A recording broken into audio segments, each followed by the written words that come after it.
What's up, guys? There is virtually nothing left to be leaked when it comes to the Samsung's upcoming smartphones. We know what they will look like. We know how fast they will be. And we are pretty sure we know how much they will cost.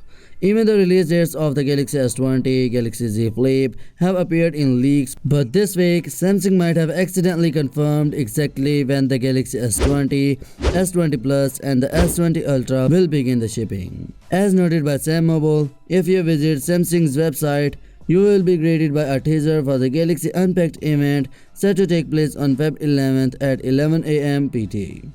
You will also see a button with the option to reserve your phone, which is simply a reminder for Samsung to send you an email when pre-orders begin, presumably shortly after the Unpacked event. You will be asked to provide your name, email address, zip code, and choice of carrier, at which point you can click the big reserve button to sign up for email notifications. This is something that Samsung has doing for the past several phone releases, but the reservation process isn't what we are interested in.